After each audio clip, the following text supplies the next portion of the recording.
And that's where I decided that I'm not only going to write a manifesto about how much I hate it, but also contribute to fixing the problem because that's what good designers do. Hello, Internet.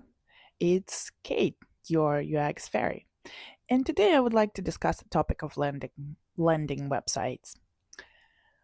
I work with startups, and it means that I look at their landing pages. And after a gazillions beige and orange landing page, I realized that enough is enough. I understand why beige and orange is so popular. We all want a little bit of that YC halo, that YC success.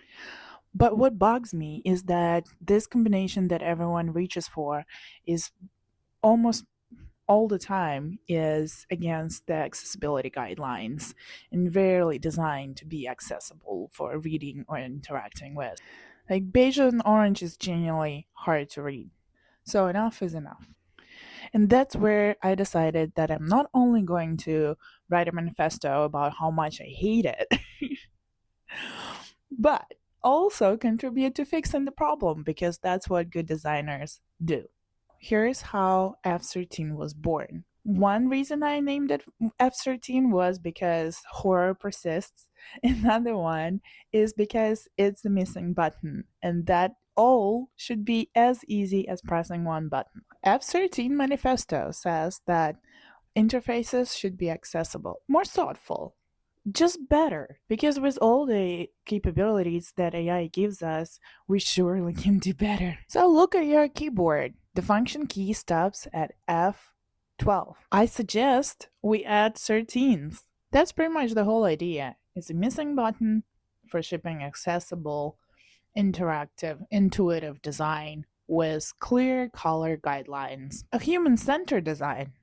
And yes, it partially inspired by Friday 13, which may or may not be my favorite movie. The horror persists, and so do I, in fixing that.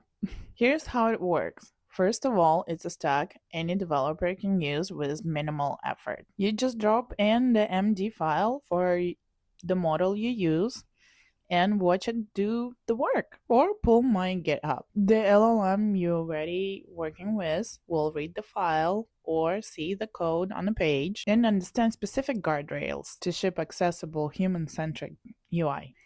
Well, one thing, it's never going to be as good as an actual designer, but it will give you non-negotiable basics like the font size, the color contrast,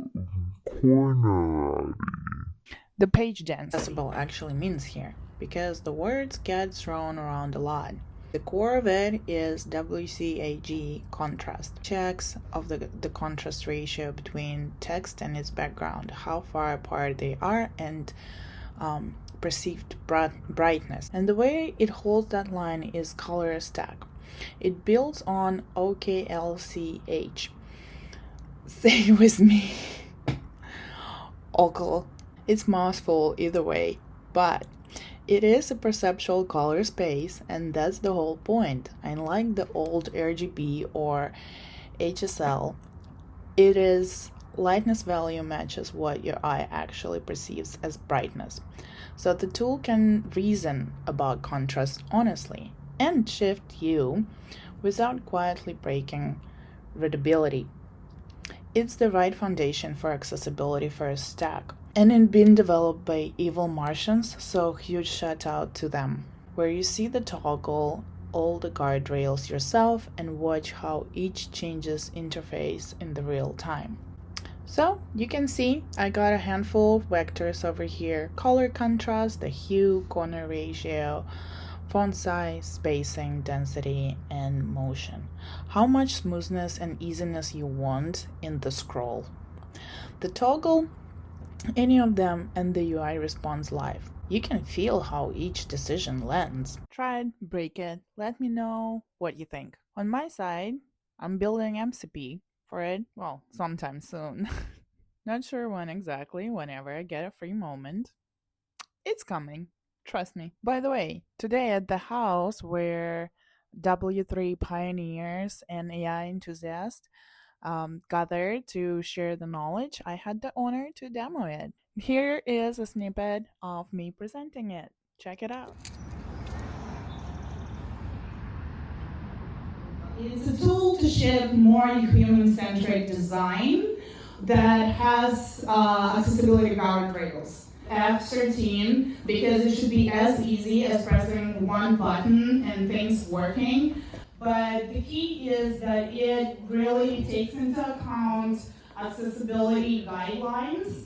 So the color contrast is there, or typography is there. Right now it's published as MD on my GitHub, so Kate Wesso, github.io, F13.